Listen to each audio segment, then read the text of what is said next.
Well, if you ain't afraid of no ghosts, then you shouldn't be afraid of putting them into a dark forest setting and making them go through some trees and that's what we're going to be doing in today's tutorial. So I'll show you how I built this Nighthaunt base. Starting off by pinning our model to the tree using some aluminum wire, and I had to shave off some of those wispy bits because they were kind of in the way. So just using a Dremel to remove some of the plastic there and smoothing it out, and then we can attach it with the pin and start smoothing it over with some putty.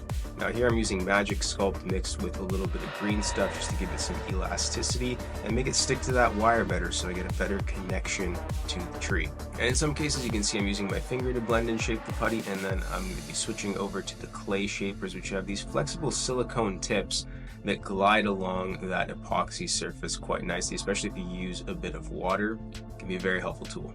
Next, we're adding some putty to the base so we can attach our large dark forest tree, and then we're going in on the front end with some granite rocks, just kind of piling those together using the putty between them to create a larger cluster of rocks. And I'm going to stick some sharp crystals in the middle and make them kind of pop out from that rocky outcropping. So you can see how I'm essentially using the putty almost like a glue between all of these irregular pieces to make them fit together. Now we're just adding some more clusters of sharp crystals to the base, which really give them that dangerous kind of edge that we're looking for.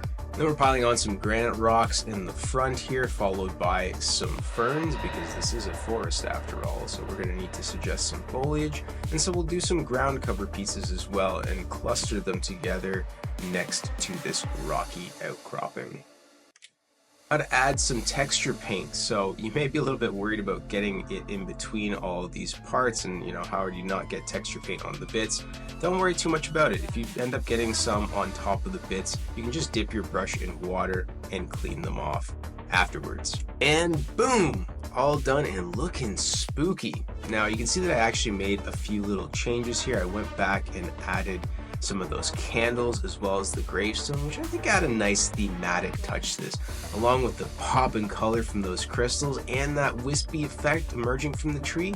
I think we're ready to haunt some stuff tonight. Booyah.